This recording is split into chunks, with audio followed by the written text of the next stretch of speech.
미국의 부시 대통령은 40이 될 때까지 매우 술을 좋아했습니다.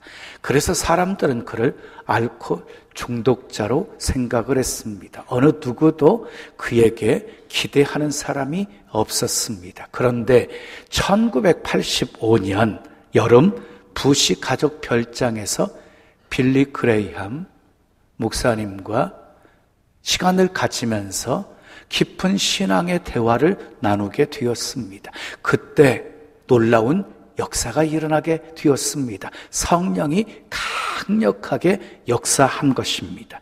이후 부시는 술을 끊고 성경을 읽기 시작했고 세계적인 지도자가 되겠다는 꿈을 가지게 되었습니다. 그리고 마침내 미국의 대통령이 되었습니다. 성령이 그를 회복시켰고 성령이 그에게 꿈을 꾸게 하셨고 성령이 그 꿈을 이루게 하셨습니다. 성령은 회복시키는 영입니다. 죽은 영혼 회복시키고 병든 몸 회복시키고 깨어진 관계 회복시키고 잃어버린 능력 회복시키고 잃어버린 꿈과 소망 회복시킵니다.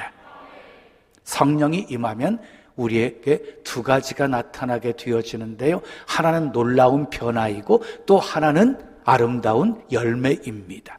성령이 제자들에게 임하게 되어지자 제자들의 삶에 놀라운 변화가 나타나게 되어졌고 그리고 아름다운 열매가 그들을 통해서 있게 되었습니다. 우리는 사도행전을 성령행전이라고 불러요. 그 이유는 모든 되어진 일의 역사가 성령으로 되어졌기 때문이었어요.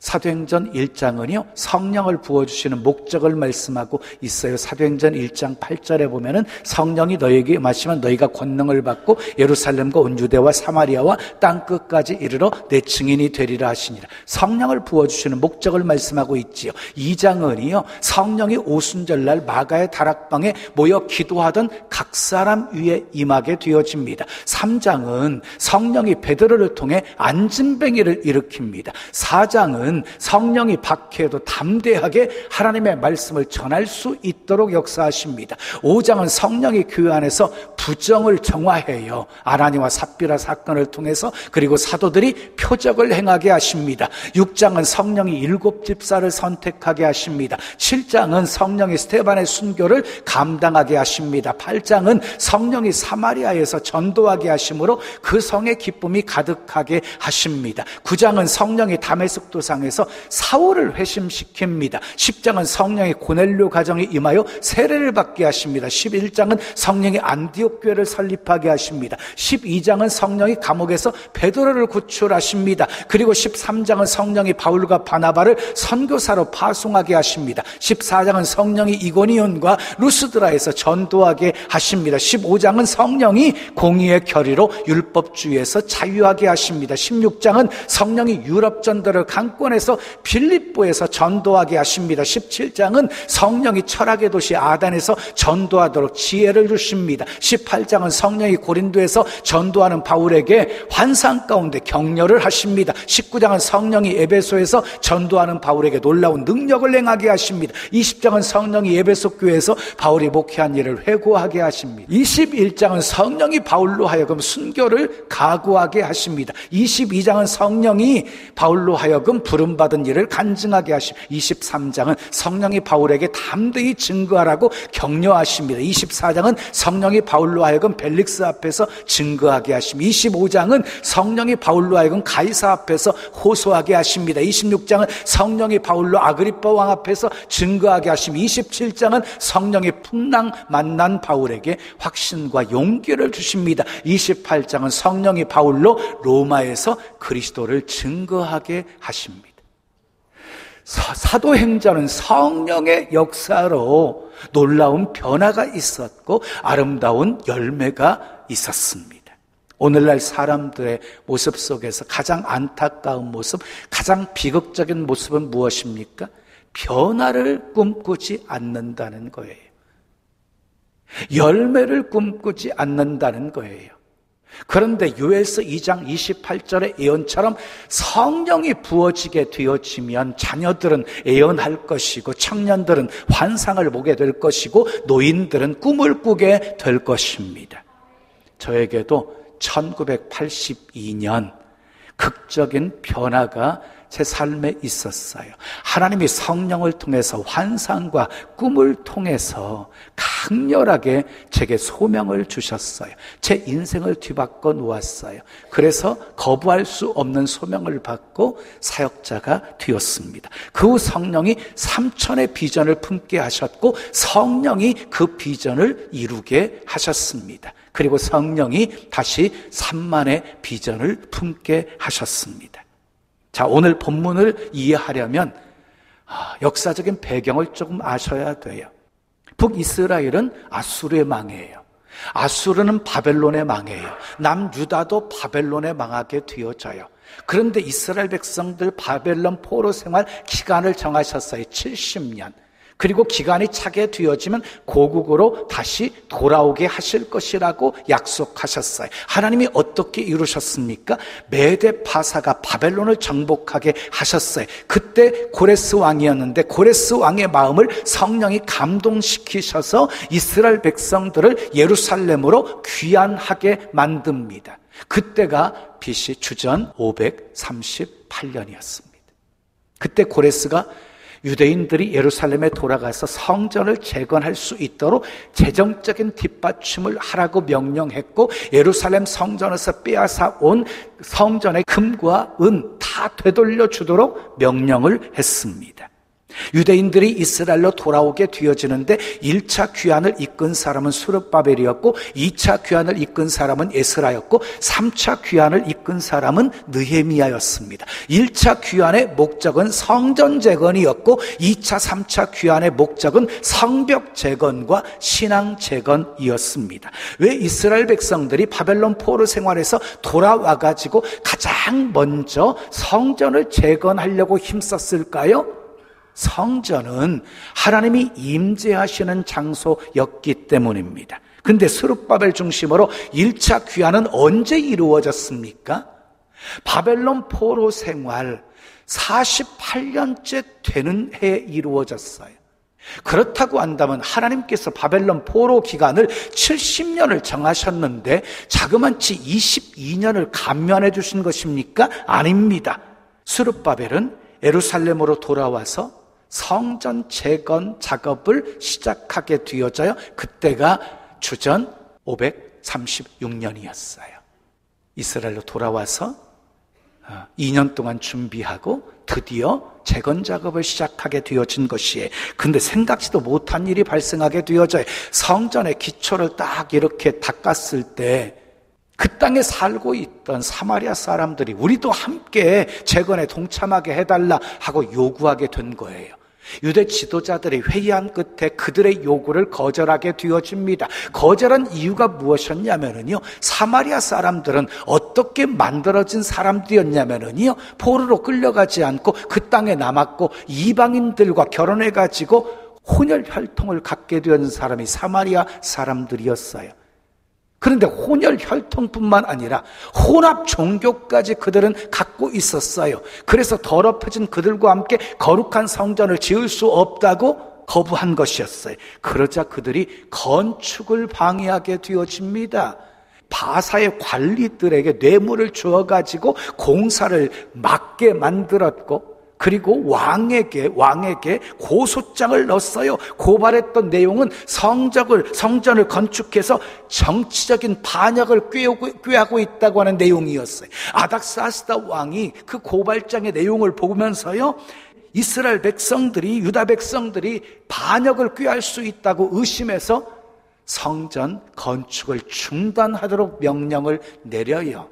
그래서 성전 재건을 시작한 지 2년 만에 중단되게 되어집니다. 얼마 동안 중단되었습니까? 14년 동안이나 중단되었습니다. 이후에 성전 건축 공사가 다시 재개되게 되었는데, 새로 부임했던 다리오 왕이 이전에 이스라엘 백성들이 성전을 재건하게 되어진 것은 고레스 왕의 조서에 의해서 되어졌다는 사실을 확인하고 이 다리오 왕이 다시 재건하도록 허락했기 때문이었습니다. 그리고 공사를 재개한 지 4년 만에 성전 건축이 완공이 되어지게 되어집니다. 주전 516년이었습니다. 자, 착수한 지 2년, 중단된 지 14년, 재개된 지 4년, 총 몇 년 걸렸어요? 20년 걸렸어요. 성전을 재건하는데 20년이 걸렸어요. 1차 귀환, 바벨론 포로에서 귀환할 때가 언제였다고 그랬어요? 48년 되는 해였다고 그랬어요. 그리고 2년 동안 성전 재건을 위해서 준비했던 기간이 있었고, 그리고 성전을 재건하기 시작하면서 20년이 걸렸으니까 그것을 합치게 되어지면 70년이 되는 거예요. 그러니까 하나님께서 정하신 70년의 기간은 성전 완공 시점까지 보신 것이지요. 그러니까 성전 재건이 이루어졌을 때 진정한 회복으로 보신 것이지요. 오늘 본문은 성전 건축이 중단된 지 14년째에 하나님께서 스가랴 선지자에게 보여준 환상이었어요. 자, 이미지를 보시면은요, 두 감람나무가 양쪽에 서 있고요, 가운데에 금 등잔대가 있어요. 이 환상을 스가랴 보고 의미가 무엇인지를 몰랐어요. 그래서 천사에게 물어 이게 뭐냐고 그랬더니 천사가 대답해 주었습니다. 양쪽의 두 감람나무는 성전 재건을 지휘했던 두 지도자를 말한다. 대제사장 여호수아와 총독이었던 스룹바벨을 말한다. 그리고 하나님은 이 두 감람나무를 통해서, 이 두 사람의 지도자를 통해서 성전이 완공이 되어지고 열국에 하나님의 영광이 선포될 것이라고 말했습니다. 그러니까 미래 될 일을 환상을 통해서 보여준 것이지요. 스룹바벨은요, 14년 동안 성전 재건 작업이 중단되어졌을 때 모든 것을 다 포기하고 좌절하고 주저앉아 있을 때였습니다. 왕이 내린 조서를 바꿀 수 없다는 사실을 누구보다 잘 알고 있었기 때문이었습니다. 그런데 바로 이때 스가랴 선지자가 환상을 보고 하나님의 말씀을 스룹바벨에게 전합니다. 왜? 스룹바벨에게 주신 말씀이었거든요. 그 말씀이 오늘 우리가 읽은 6절에서 10절까지의 말씀입니다. 본문의 말씀을 통해 하나님이 오늘 우리에게 주시는 세 가지 교훈을 살펴보면서 함께 은혜를 나누려고 합니다. 첫 번째 교훈 따라합시다. 인간의 힘과 능력에는 한계가 있습니다. 자, 본문 6절 말씀 함께 읽으시자. 그가 내게 대답하여 이르되 여호와께서 스룹바벨에게 하신 말씀이 이러하니라. 만군의 여호와께서 말씀하시되 이는 힘으로 되지 아니하며 능력으로 되지 아니하고 오직 나의 영으로 되느니라. 아닥사스다 왕의 조서로 말미암아서 14년 동안 중단되었다가 다시 다리오 왕의 명령으로 인해서 이제 다시 재건이 시작되게 되어진 거예요. 시작된 지 4년 만에 성전을 완공하게 되어집니다. 그것이 주전 516년이었어요. 성전 건축이 완벽했어요. 시작한 지 20년 만에 성전 공사가 완공이 되어진 거예요. 스룹바벨 중심으로 성전이 세워졌기에 그 성전을 우리는 스룹바벨 성전이라고 부릅니다. 자, 스룹바벨의 힘과 능력으로는 불가능한 일이었어요. 무엇이 그 일을 하게 만들었어요? 성령이었어요. 성령이 다시 세울 수 있게 하신 거예요. 일을 시작하신 분도 하나님이시고 그 일을 지어서 성취하신 분도 하나님이셨습니다. 무엇으로 하셨습니까? 성령으로 하셨습니다. 여러분 기억하십시오. 우리의 힘으로 안 되고 능력으로 안 되는 일도 성령이 하시면 됩니다. 성령이 하시면 됩니다. 믿으시면 크게 아멘. 사람은 한계가 있어요. 그래서 할 수 있는 것보다요, 할 수 없는 일이 훨씬 많아요. 자신의 힘과 능력 가지고 무엇을 해보려고 하다가 실패하고 주저앉아 있는 사람들에게 하나님께서는 안타까운 마음으로 이렇게 말씀하십니다. 왜 네 힘으로 하려고 했니? 왜 네 지혜로 하려고 하니? 왜 네 능력으로 하려고 하니? 네 속에 있는 성령의 능력으로 살아라. 그러면 날마다 승리할 수 있다. 그러므로 하나님 앞에서 가장 지혜로운 모습은 무엇일까요? 우리의 힘과 능력에 한계가 있음을 인정하고 문제 앞에서 아사왕처럼 도와주리 주님밖에 없습니다. 여호사밧 왕처럼 오직 주만 바라보나이다. 주의 도우심을 구하며 사는 것입니다. 두 번째 따라해요. 하나님이 다 하십니다. 자, 6절 말씀 다시 한번 읽어요. 시작. 만군의 여호와께서 말씀하시되 이는 힘으로 되지 아니하며 능력으로 되지 아니하고 오직 나의 영으로 되느니라. 무엇으로 하신다는 말씀이에요? 오직 나의 영으로, 성령으로 하신다는 말씀이에요. 이것이 하나님이 일하시는 방법입니다. 초대교회 부흥 성령으로 하셨습니다. 바울을 통한 세계 선거 성령으로 하셨습니다. 본문 이어지는 7절 말씀 함께 읽어 시작. 큰 산아 내가 무엇이냐? 내가 수르바벨 앞에서 평지가 되리라. 이스라엘 백성들 앞에 놓인 큰 산은 무엇이었습니까? 큰 문제를 가리키는 것이거든요. 그 큰 산은 사마리아 사람들의 방이었을 것입니다. 또한 성전 재건이 중단된 지 14년이나 되었으니 이스라엘 백성들은 다 패배의식에 젖어 있었습니다. 성전 재건에 대한 생각은 새까맣게 잊어버리고 자신들의 거할 집을 짓기에 바빴고 그리고 장사하는 데 눈이 어두워져 있었습니다. 오직 자신들만 살찌우고 치장하는 데 온 신경을 다 쏟고 있었습니다. 사마리아 사람들의 방해, 이스라엘 백성들의 패배의식, 그리고 이스라엘 백성들의 자기만 생각하는 극단적 이기주의, 이것이 이스라엘 백성들 앞에 놓여있던 큰 산의 정체였습니다. 그 산들을 평지로 만들어 주시겠다고 하십니다. 누가 그렇게 하시겠다고요? 하나님이 그렇게 하시겠다고요. 무엇으로요? 성령으로. 아멘. 또 9절 말씀 읽어요. 시작. 수르바벨의 손이 이 성전의 기초를 놓았은즉 그의 손이 또한 그 일을 마치리라 하시. 이게 무슨 말씀이에요?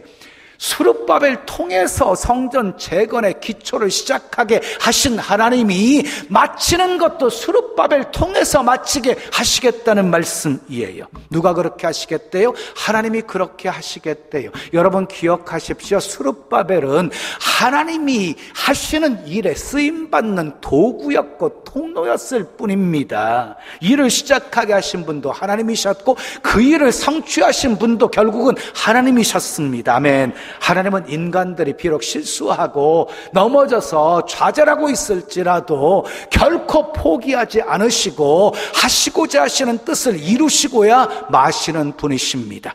우리 인생은 하나님의 것입니다. 아멘. 우리 생명도 하나님의 것입니다. 우리가 하나님의 영광을 위해서 살고 있다고 한다면 그것이 조금 더디게 이루어질지라도 낙심하지 마십시오. 중단되었을지라도 절망하지 마십시오. 하나님은 당신이 하시고자 하시는 일 반드시 이루시는 분이시기 때문입니다. 근데 왜 자꾸 지치고 걱정하고 염려하고 두려워하고 좌절하고 절망하시는 것입니까? 내 힘으로 내 능력으로 하려고 하니까 지치고 넘어지는 것이지요. 여러분 가운데 가족 전도를 위해서 오랫동안 기도했는데 응답이 되지 않아서 낙심하고 계시는 분 있습니까? 제가 물어볼게요. 구원의 역사는 누가 하시는 것입니까? 하나님이 하시는 것입니까? 내가 하는 것입니까? 내가 하는 것은 그냥 기도하고 전도하는 것입니다. 구원은 하나님이 하시는 일입니다. 아멘. 좀 더디어도요, 내가 할 일은 최선을 다하시면서 주님께 맡기셔야 되는 거예요. 구원의 문제뿐이에요. 가정의 문제, 사업의 문제, 직장의 문제, 결혼의 문제, 진학의 문제, 학업의 문제, 자녀의 문제, 내가 할 수 있는 일은 최선을 다하세요. 그러나 그 다음 일은요, 주님께 다 맡기세요. 아멘. 스룹바벨을 통해 기적을 행하신 하나님이 우리 삶 속에 놀라운 역사를 행해 주실 것입니다. 아멘. 저는 스가랴 4장 6절 말씀과 에레미야 33장 2절 3절 말씀을 가지고 기도할 때가 많이 있어요. 내 힘과 내 능력 가지고 문제를 해결할 수 없는 상황에 처했을 때 하나님께 이런 기도를 드려요. 하나님, 내 힘으로는 안 돼요. 내 능력으로는 안 돼요. 성령님 도와주세요. 성령님이 해결해 주세요. 일을 행하시는 분도 하나님이시고 그 일을 지어 성취하시는 분도 하나님이시고, 내가 부르짖어 기도하오니 응답해 주시고 내가 알지 못하는 그거 비밀한 일 나타내 보여주시옵소서. 그러면 하나님이 도와주셨어요. 하나님이 해결해 주셨어요. 사랑하는 여러분, 기도는 내가 하고 응답은 하나님이 하십니다. 아멘. 순종은 내가 하고 역사는 하나님이 이루십니다. 자, 마지막 세 번째 따라요. 믿음으로 선포하면 역사가 일어납니다. 자, 스룹바벨은 스가랴 선지자를 통해서 하나님의 약속을 받게 되었어요. 큰 산아, 내가 무엇이냐? 내 앞에서 평지가 되리라. 이런 약속을 받았어요. 이런 약속을. 그래서 이 스룹바벨은 선포해요. 큰 산아, 내가 무엇이냐? 네가 스룹바벨 앞에서 평지가 되라 하고 선포하면서 결국 하나님이 약속하신 것처럼 성전 재건의 공사를 완수하게 되어집니다. 성령이 도와주시고 성령이 역사해 주신 것입니다. 여러분, 이제부터 하나님의 약속을 믿음으로 선포하며 사십시오. 다윗이 골리앗과 싸우러 나갈 때 이렇게 선포하죠. 너는 칼과 단창으로 내게 오지만 나는 만군의 여호와의 이름, 네가 모욕하는 이스라엘 군대의 하나님의 이름으로 내게 간다. 하나님이 너를 내 손에 넘기셨으니 내 목을 벨 것이고 블레셋 군대의 시체로 공중에 나는 새와 들짐승의 밥이 되게 하리라. 전쟁은 여호와께 속한 것인즉 하나님이 너를 내 손에 넘기시리라. 얼마나 멋지고 통쾌한 믿음의 선포였습니까? 어떻게 되었어요? 믿음으로 선포한 대로 되었습니다. 그런데 다윗이 선포한 내용은 너무 길어서 여러분들이 하기도 쉽지 않지요. 그러니까요, 오늘 본문의 말씀 가지고 선포하시면 좋겠어요.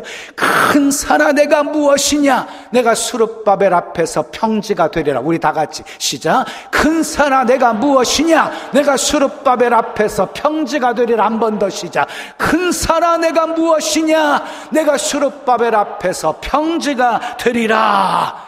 여러분 앞에 가로 놓여있는 큰 산은 무엇입니까? 경제적인 문제입니까? 질병의 문제입니까? 자녀의 문제입니까? 사업의 문제입니까? 결혼의 문제입니까? 진학의 문제입니까? 오랫동안 부끄럽고 무기력하게 만든 죄의 문제입니까? 얽히고 얽혀서 영원히 풀리지 않을 것 같은 관계 문제입니까? 믿음으로 선포하십시오. 문제 같은 큰 산을 향해서 믿음으로 선포하십시오. 큰 산아, 내가 무엇이냐?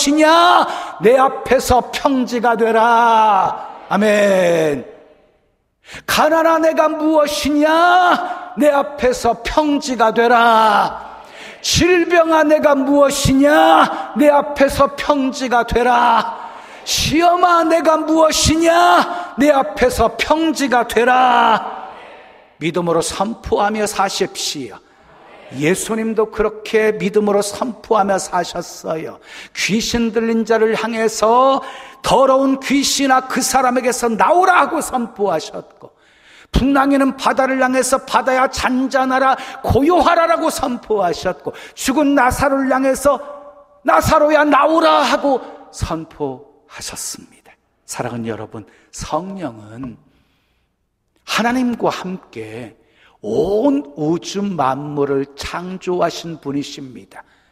우리도 창조하셨습니다.